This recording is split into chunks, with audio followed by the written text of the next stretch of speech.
Hello everyone, welcome back to my channel. অনেক দিন পর তোমাদের সাথে আমি একটা লং ভিডিও শেয়ার করব।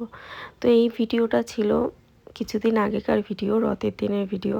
রথের দিনে বাড়িতে নারায়ণ পুজো দেব, আর ঘরে যেহেতু গোপাল আছে, গোপালেরও একটু সেবা দেব, মানে অন্যরকমভাবে। ওই জন্য সকাল সকাল স্নান করে নিজেকে একটু শুদ্ধ কাপড়ে নিয়ে তাই ঠাকুর ঘরে চলে গেছিলাম। ঠাকুর ঘরে গিয়ে প্রথমেই কাজ আমার গোপালকে নমস্কার করা আর তাকে শয়ন থেকে তোলা। শয়ন থেকে তুলে নিয়ে তাকে পুরো গুছিয়ে নিয়ে তারপরে আমি ঠাকুর ঘর মোছার কাজ, ঠাকুর ঘরে বাসি ফুল ফেলার কাজ সেটাই করছিলাম। এবার সেটা করা হয়ে যাওয়ার পর আমার যে ঠাকুরঘর মুছে নিয়েছি, এটা হয়ে যাওয়ার পর আমি নেব আমার গোপালকে স্নান করাবো। আমার গোপালকে আজকে অন্য একটা জামা পরাবো। এই জামাটা পরেছিল।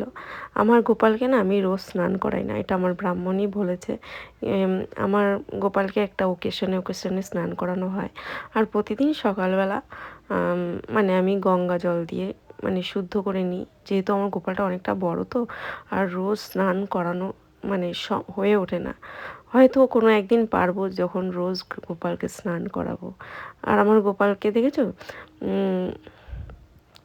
কালো, মানে আমার গোপাল কালো। আমার খুব পছন্দের গোপাল।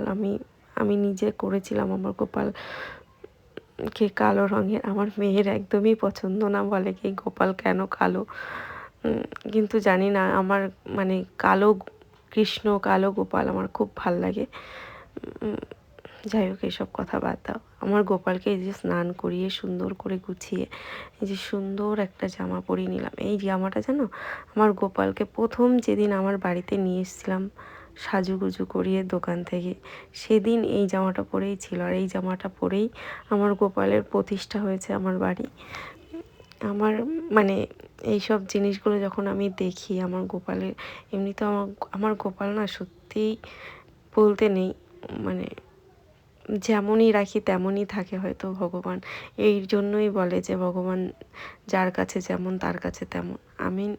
আমার কাছে আমি যেমন রাখতে পেরেছি, মানে আমি তো আর রাখতে পারি না, উনি নিজেই রাখিয়ে নিয়েছে। যাই হোক, আমার গোপালের স্নান হয়ে যাওয়ার পর আমার গোপালকে সুন্দর করে সাজিয়ে গুজিয়ে তার জায়গায় দিয়ে, এখন আমার বাড়ি আরও আমার ঠাকুর দেবতা আছে, যেমন আমার শিব, মা তারার পা, আর হচ্ছে কচ্ছপ। সবাইকে স্নান করে আমাদের বাড়ি হরিচাঁদ শান্তিমাতারও আছে। এই যে এটাকে ছটা বলে জানো, এই ছটাকে রোজ স্নান করাতে হয় ওর গায়ে তেল দিয়ে। এটা আমি করি, আমার খুব ভালোও লাগে করতে। তোমরা কেউ জানো কি না অবশ্যই জানিও। এই হরিচাঁদ শান্তিমাতার অনুষ্ঠান আমাদের বাড়িতে খুব বড় করে হয়। এই বছরটা করিনি, আশা করি সামনের বছর হবে, তোমাদের সাথে ভালো করে শেয়ার করতে পারবো। তো এই যে আমার ঘরের সব ঠাকুরের স্নান করানো হয়ে গেছে, সবাইকে মুছিয়ে। আমার শাশুড়ি বলে কি ঠাকুরকে স্নান করাও, ঠাকুরকে মোছাতে হয় না। তো আমি সেখান থেকে আমার ঠাকুরকে মোছানোও শিখেছি, আমার শাশুড়ি মা শিখিয়েছে। তারপর এই যে সব ঠাকুরের গায়ে মানে পায়ে ফুল দেব, ফুল দিয়ে আমার ঠাকুর ঘরে আমিই পুজো দিয়ে নিয়েছিলাম সেদিন সকাল সকাল। পুজো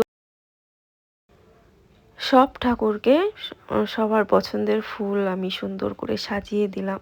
আমার যেন পুজো দিতে খুব ভাল লাগে, কিন্তু আমি আমার ছেলে মেয়ের মানে সাথে করে আর সেই পুজোটা দিয়ে উঠতে পারি না। যখন আমার শ্বশুর শাশুড়ি বাড়িতে থাকে না, কিংবা আমার শাশুড়ি কোথাও গেল, তখন পুজো দিই, আর নাহলে আর হয়ে ওঠে না। আমার পুজো টুজো দেওয়া হয়ে গেলে এই যে আমি ঠাকুরের জন্য বাড়িতে বসেই মালা গেঁথে নিচ্ছিলাম। অনেক বছর পর আমি মালা গাঁথলাম, মানে এই কাজটা আমি বিয়ের আগে করতাম। বিয়ের আগে ফুল তোলা, মালা গাঁথা এইগুলো সব করতাম জানো। বিয়ের পরে আমার শাশুড়ি মাই ফুল টুল তোলে, ওইগুলো আর আমি করি না। বিয়ের আগে এই কাজগুলো খুব করতাম, মালা গাঁথা, ফুল তোলা, লোকের কাছে গিয়ে ফুল তোলা, আমার খুব ভালো লাগতো এইগুলো করতে। সে যাই হোক, তো এই যে ঠাকুরের জন্য মালা গাঁথা হয়ে গেলে এর মধ্যে না ব্রাহ্মণ চলে এসেছিলো। আর ব্রাহ্মণ আসার পর মানে আমার কোনো কাজ গোছানো হয়েছিল না, এমনই তারপরে তাড়াহুড়ো করে সব করতে গিয়ে আর কোনো কিছু নেওয়া হয়নি। তারপরে এই যে আমরা পুজোয় বসে গেছিলাম। এই যে আমার ননদের মেয়ে মানে আমাকে খুব চেনে, আমার কাছে খুব ভালো থাকে।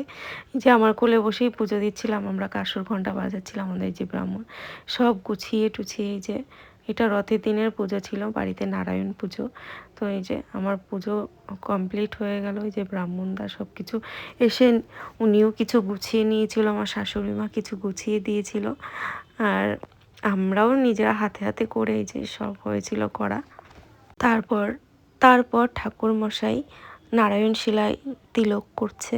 এই দেখো,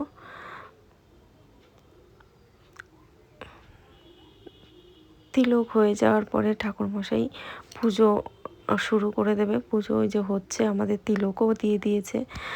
তারপরে আরতি হলো, আরতি হয়ে যাওয়ার পর আর কি ঠাকুরের পুজো হয়ে গেছে। এখন